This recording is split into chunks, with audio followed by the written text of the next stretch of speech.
The cargo bay doors hissed open, and Commander Zara stepped inside the human vessel, with 3 of her officers behind. Hertha's ship was smaller than expected, but the humans had fought off 2 of her warships before agreeing to talk. She was tall even. For her species, with deep purple skin and silver eyes that could see in multiple light spectrums, her diplomatic uniform was white with gold trim, showing her high rank in the Valorian Empire. The human delegation waited at the far end of the bay there. Were 5 of them wearing simple gray uniforms with no weapons? Visible, the lead human was a woman with brown hair tied back and calm green eyes. Era approached slowly, analyzing everything. Her species had studied humans for months from a distance. They were weak by Valorian standards. Their strength was maybe a third of hers there. Technology was centuries behind, yet somehow they kept winning. Battles stopped 3 meters away and spoke in perfect English, learned from intercepted transmissions. I am Commander Zara of the Valorian 4th Fleet, and I speak for the Empire. Brown-haired woman nodded and replied, I am Captain Lisa Morgan of the Earth Defense Force, and we appreciate you coming to talk. Sarah studied her carefully. Lisa was average height for a human female, with a lean build and several scars on her hands. Nothing about her seemed threatening, yet Zara felt uneasy. Something was wrong about these humans. We did not expect your species to resist so effectively, Lisa said, gesturing 2 chairs that had been set up. Your technology should have overwhelmed us weeks ago. Ara sat down, keeping her posture straight, and dignified her. Officers remained standing behind her as protocol demanded. That is what troubles us, Captain Morgan. Your ships are inferior, your weapons are weaker, your soldiers are fragile. Yet you have destroyed 14 of our vessels and captured 2 outposts. How is this possible? Lisa smiled slightly and glanced at the man sitting beside her. He had sandy blonde hair and looked even less impressive than Lisa. This is Lieutenant Jake Palmer, Lisa said. He commanded the defense of Station 7 when your forces attacked. Jake nodded politely at Zara, but said nothing. Zara remembered that Battle 50 of her elite troops had entered the station expecting easy victory. Only 12 came back out.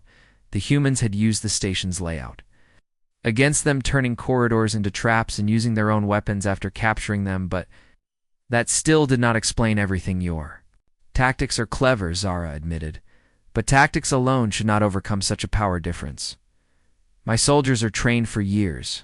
They're stronger, faster, and more durable than yours, yet your forces kill them repeatedly.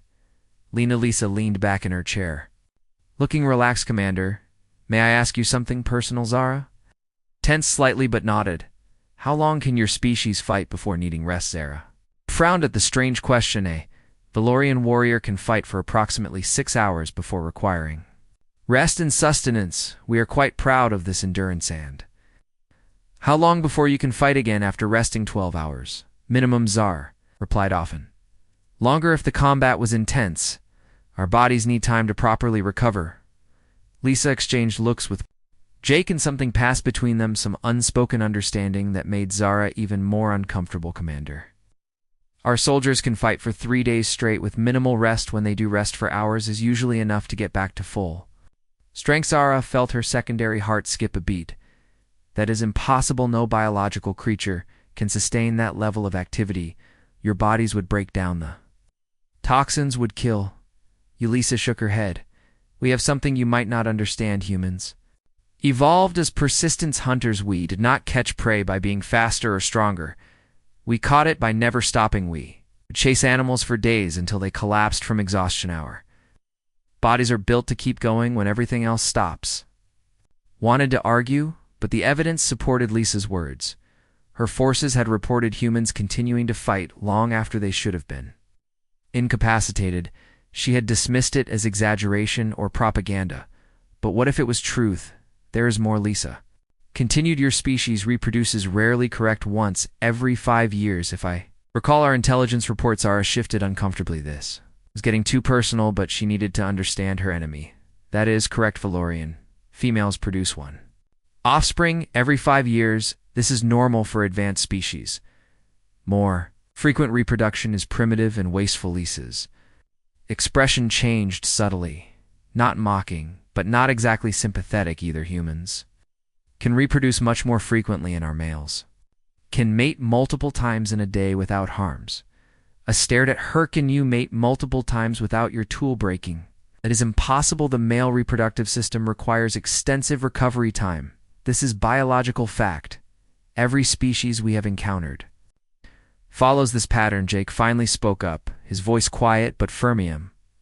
With respect, humans do not follow the same patterns as other species. We are built different. Everything about us is built for endurance over powers or have felt something close to fear creeping into her thoughts. Her species had conquered 12 star systems.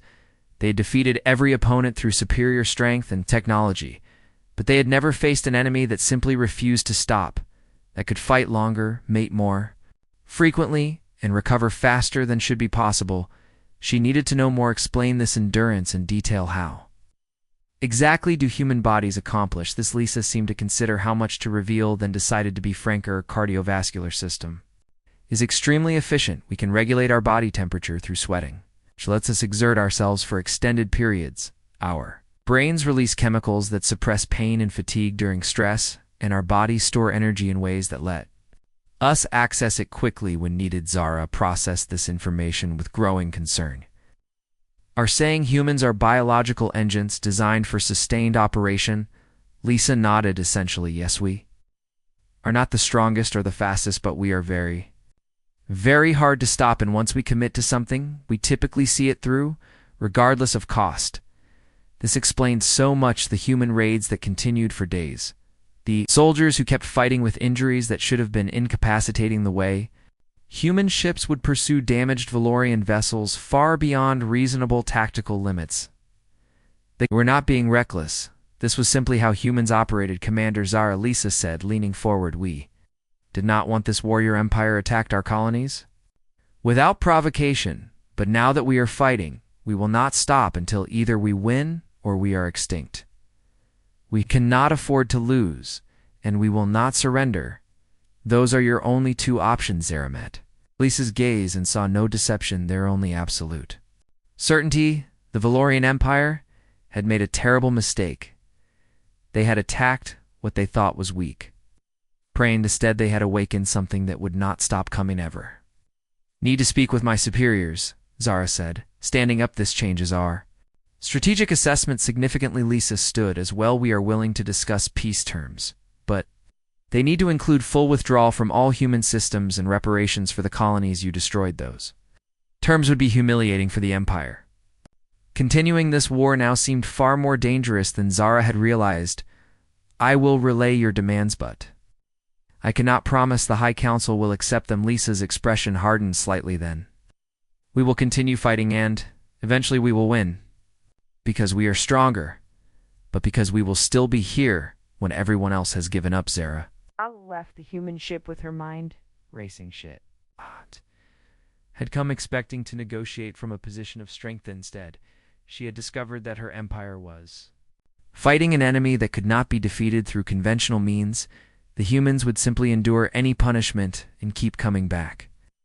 On her flagship, she immediately opened a secure channel to the High Council. Her report would be difficult for them to accept. The Valorian Empire had built its power on the assumption that superior force always prevailed. But humans played by different rules. As she waited for the council to respond, Zara looked out at the human fleet through the viewport. Those small ships with their primitive weapons had become something terrifying in her mind, not because of what they could do in a single battle, but because of what they would do over 100 battles or 1,000. They would keep coming, always. 2 days later, the High Council's response arrived. They rejected the human peace terms. The Empire would not show weakness to an inferior species. Zara had expected this, but it still filled her with dread. She was ordered to resume military operations immediately. Now she understood what that really meant. It meant her empire had chosen a long, slow defeat instead of a quick, humiliating peace. The humans would make them pay for every system, every planet, every outpost.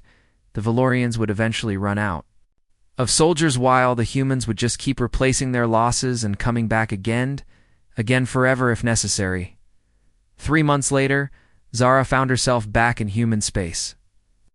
But this time she came alone in a small diplomatic shuttle broadcasting surrender codes. The High Council had finally understood what she had tried to tell them after losing 60 more ships and 15,000 soldiers after human raiders struck 3 Valorian core worlds in coordinated attacks after it became clear that the humans meant every word they had said. Zara was not surprised when Lisa herself met her at the airlock. Human captain looked tired but not defeated. Never defeated Commander Zara, Lisa Sadar. You here with new terms, Zara? Straightened her. Shoulders maintaining what dignity she could. The Valorian Empire accepts your original demands. Full withdrawal and reparations. We ask only that the details be negotiated fairly. Lisa studied her.